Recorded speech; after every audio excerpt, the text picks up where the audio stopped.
일제가 태평양 전쟁에서 패망함으로써 한국은 일제로부터 해방을 맞이했습니다. 하지만 승전국들이 카이로, ял타, 포츠담 회담에서 합의한 바대로 해방과 동시에 38도선이 그어짐에 따라 한반도는 진주한 소련군과 미군에 의해 둘로 점령되게 되었습니다. 한반도 전체가 신탁 통치에 따른 입장의 차이와 급속한 이념의 대립에 따른 분단의 불안감 등으로 사회 혼란을 겪다가 유엔 총회 후 38도선 이남은 소련의 38도선 이북에 대한 총선거 반대에 따른 유엔의 결정으로 남한만이라도 단독 선거를 실시하기로 했고, 재헌의회를 구성한 후 의회 간선제를 통해서 미군정과 한국민주당의 지지를 받는 이승만이 초대 대통령으로 선출되면서 1948년 8월 15일 대한민국 정부가 수립됩니다. 일제 치하에서 벗어난 지 5년 만에 북한의 침공으로 6.25 전쟁을 겪게 됩니다. 이 6.25 전쟁은 수백만 명 이상의 무고한 희생자를 낳았습니다. 전후 이승만 정권은 개헌을 반복하며 집권욕을 버리지 못하고 있었고, 결국 3.15 부정선거로 국민들의 분노가 폭발하여 4.19 혁명이 일어나게 됩니다. 그 결과 이승만은 대통령에서 하야하고 하와이로 망명합니다. 이후 선거를 거쳐 장면을 행정부 수반 총리, 윤보선을 군 통수권자 대통령으로 제2공화국이 세워지게 됩니다. 그러나 제2공화국은 대통령과 총리 간의 알력이 심하여 정치적 혼란이 있었고,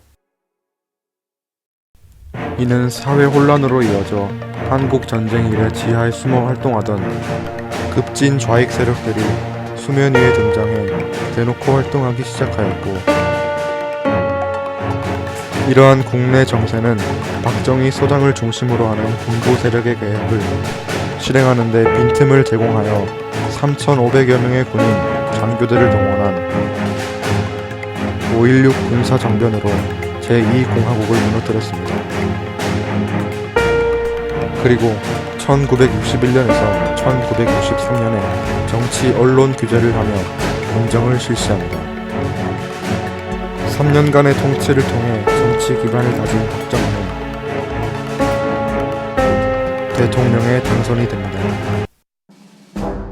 이후 한일 수교에 의한 물품과 기술의 유무상 공급, 파독 광부, 간호사 등 고강도 노동, 월남전 참전 특수에 따라 경제 규모는 성공적으로 커졌고, 노동 집약형 경공업과 조선, 자동차 등 노동 집약형 중공업이 성장하기 시작했습니다. 본격적으로 대한민국 산업화에 박차를 가한 것이죠. 이리하여 원조받은 농산물을 시장에 판 돈이 국가 예산의 절반을 차지하는 전형적인 농업 후진국이 1977년에는 1인당 GDP 1000달러를 돌파하며 공업이 매우 발달한 중진국으로 변모하여 신흥공업국으로 발돋움했습니다. 그러나 박정희의 장기 집권 욕구를 실현했다고 평가받는 유신체제는 곧 학생, 재야 지식인들의 반발로 강하게 이어졌습니다. 박정희 정부는 긴급 조치들을 선포해 이들을 탄압했습니다. 그러나 YH 무역 사건 등으로 부마 항쟁이 일어나고 계엄령을 선포하고 군 투입으로 진정될 와중에 10월 26일 박정희는 중앙정보부장 김재규에게 타살되고 박정희 정부는 막을 내립니다. 11.6 사건이 일어나고 약 2달 뒤 전두환의 보안사와 하나에는 12.12 군사 반란을 일으킵니다. 군사 반란으로 군내 자신들의 정적을 없앤 신군부는 모든 권력을 갖기 위해 내란을 계획합니다. 그들은 북한이 곧 남침한다는 구실로 5월 17일 밤에 국무회의가 비상계엄령을 선포하게 만든 뒤 5월 18일부터 모든 군들을 동원하여 대학, 국회 등을 점령하고 그들의 마지막 방해물들인 광주 시민들을 살상하였습니다. 이에 무력감을 느낀 최규하가 사퇴하고 전두환이 대통령에 당선되면서 5공화국이 탄생합니다. 1980년에는 5.1 쇼크로 한국 경제에 치명타를 입었으나 전두환 정부의 발빠른 대처와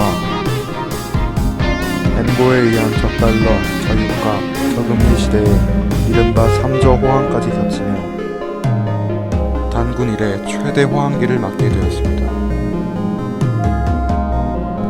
그러나 1987년 6월 전두환 대통령이 헌법 중 대통령 간접 선거 조항을 사수하겠다는 4.13 호원 조치를 발표하자 이제껏 쌓여왔던 국민들의 분노가 강하게 폭발했고 이에 반발에 발생한 6월 항쟁은 35년 지속된 권위주의 체제가 종결되도록 만들었습니다. 1988년에는 서울올림픽을 성공적으로 개최하고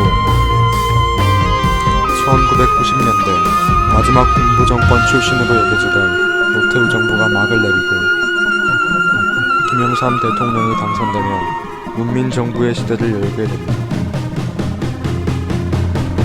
김영삼 대통령은 하나회 숙청, 금융실명제 실시등 대대적인 계획을 했습니다. 그러나 김영삼 정부는 IMF 사태로 대미를 장식했고 그 이후 김대중이 대통령으로 당선되면서 국민의 정부가 출범합니다. IMF 사태의 여파로 경제가 박살이 나고 실업률이 어마어마하게 증가하여 전국적으로 노숙자가 늘어나는 등 심각한 경제적 시련을 겪게 됩니다. 하지만 1999년 환율이 치솟아 단가 높은 중공업 제품의 수출이 늘어나 무역 흑자로 바뀌고 심대한 피해에서 벗어나게 되고 이듬해엔 1인당 GDP 2만 달러에 진입하게 됩니다. 이후 한국은 경제적인 발전과 동시에 문화적인 발전도 거듭하게 되는데 한류를 기점으로 하여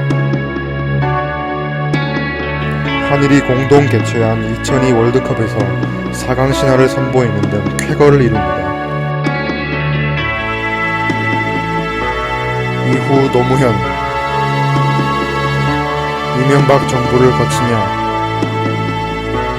이라크 파병을 하고 천안함 피격 사건, 연평도 포격 사건 등 북한의 대남 도발이 거세지기도 했습니다.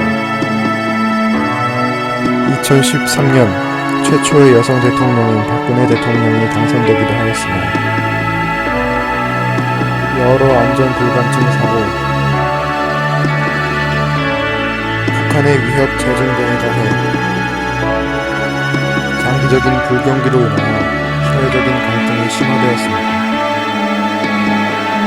2016년 말에는 세상 초유의 민간인의 국정농단 스캔들인 박근혜 최순실 게이트가 터지고 분노한 국민들이 촛불을 들고 탄핵을 요구하는 목소리를 내며 박근혜의 퇴진을 요구함으로써 국회에서 박근혜 대통령 탄핵 소추안이 통과되었고 헌법재판소에서 탄핵이 인용되어 박근혜는 공식적으로 대통령직에서 파면됩니다. 이후 조기 대선으로 문재인 대통령이 취임하면서 오늘날에 이르렀습니다.